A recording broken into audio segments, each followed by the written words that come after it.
ಇವತ್ತು ಬಾಬಾ ಸಾಹೇಬ್ ಅಂಬೇಡ್ಕರ್ ಅವರು ಸಂವಿಧಾನ ಕೊಟ್ಟಿಲ್ಲ. ನಮ್ಗೆಲ್ಲ ಗೊತ್ತಿದ್ದಂಗೆ 2014 ಬಿಜೆಪಿ ಸರ್ಕಾರ ಬಂದಾದ್ಮೇಲೆ ನಮ್ಮ ರಾಜ್ಯದವರೇ ಒಂದು ಕೇಂದ್ರದಲ್ಲಿ ಮಂತ್ರಿ ಆಗಿದ್ರು.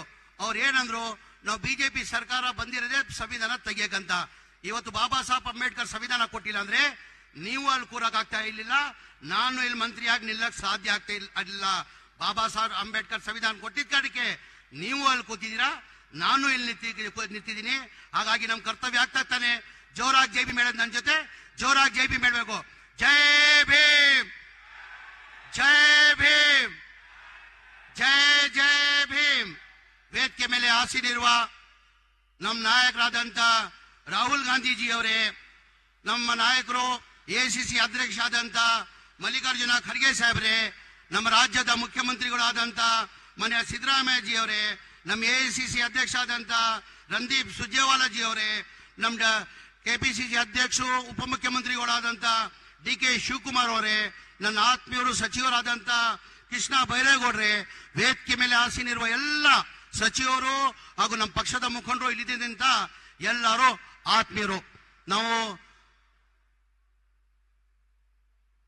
ಈ ಕಾರ್ಯಕ್ರಮನ ಹಮ್ಮಿಕೊಂಡಿದ್ದ ನಿರೀಕ್ಷೆ ನಾವು ಇರಲಿಲ್ಲ. ನಾವು ನಿರೀಕ್ಷೆ ಇಟ್ಟಿದ್ದು 1.5 ಲಕ್ಷ ಜನ ಬರ್ಬೋದು ಅಂತ ನಿರೀಕ್ಷೆ ಇಟ್ಟಿದ್ವಿ.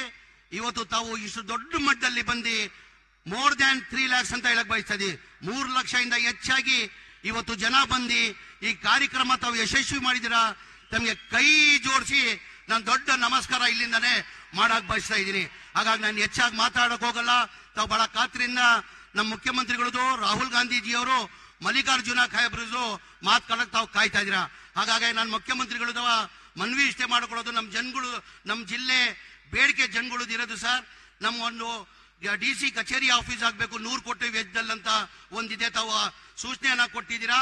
ನಾನು ಬರೋ ತಿಂಗಳಲ್ಲಿ ಬರ್ತೀನಿ. ಬರೋ ತಿಂಗಳಲ್ಲಿ ಆ ಗುದ್ಲಿ ಪೂಜೆನ ಮಾಡುವಂತ ಹೇಳಿದಿರಾ.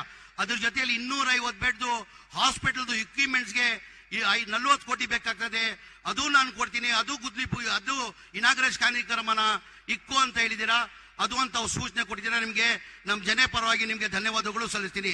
ಅದ್ರ ಜೊತೆಯಲ್ಲಿ ಎಲ್ಲರಿಗಿಂತ ಹೆಚ್ಚಾಗಿ ನಮ್ಗಿರೋದು ಇಲ್ಲಿ ಗೇಟ್ 19 ನಮ್ಗೆಲ್ಲ ಗೊತ್ತೇ ಇದೆ. ಹೋದ ವರ್ಷದಲ್ಲಿ 19 ಗೇಟ್ ಚೈನ್ ಲಿಂಕ್ ಕಟ್ ಆಗ್ಬಿಟ್ಟು ದೊಡ್ಡ ಅನಾಹುತ ಈ ಜಿಲ್ಲೆಗೆ ಆಗ್ಬೇಕಾಗಿತ್ತು.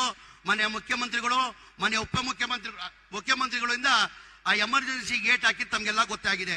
ನಾನು ಇಷ್ಟೇ ಒಂದು ರಿಕ್ವೆಸ್ಟ್ ಮಾಡ್ಕೊಳ್ಳೋದು, ದಯಮಾಡಿ ಆ ಗೇಟ್ ಅನ್ನ ಆದಷ್ಟು ಬೇಗ ಪರ್ಮನೆಂಟ್ ಮಾಡ್ಬೇಕಂತ ಮನೆ ಮುಖ್ಯಮಂತ್ರಿಗಳು ಕೇಳ್ಕೊಂತೀನಿ. ಅದ್ರ ಜೊತೆಯಲ್ಲಿ ನಾನು ಹೆಚ್ಚಾಗಿ ನಾನು ಮಾತಾಡಕ್ ಹೋಗಲ್ಲ. ಅದ್ರ ಜೊತೆಯಲ್ಲಿ ಬಹಳಷ್ಟು ಜನದ್ದು ಬೇಡಿಕೆಯಲ್ಲಿ, ರೈತರದ್ದು ಬೇಡಿಕೆ ಇರೋದು ಇಲ್ಲಿ ಶುಗರ್ ಫ್ಯಾಕ್ಟರಿ ಆಗ್ಬೇಕಂತ ಮನೆ ಮುಖ್ಯಮಂತ್ರಿಗಳು ಸೂಚನೆ ಕೊಟ್ಟಿದ್ದಾರೆ. 2 ತಿಂಗಳ ಒಳಗಡೆ ನಾವು ಶುಗರ್ ಫ್ಯಾಕ್ಟರಿ ಗುದ್ಲಿ ಪೂಜೆನ ಮಾಡ್ತೀನಿ ಅಂತ ಮನೆ ಮುಖ್ಯಮಂತ್ರಿಗಳು ಇವತ್ತು ಸೂಚನೆಯನ್ನ ಕೊಟ್ಟಿದ್ದಾರೆ.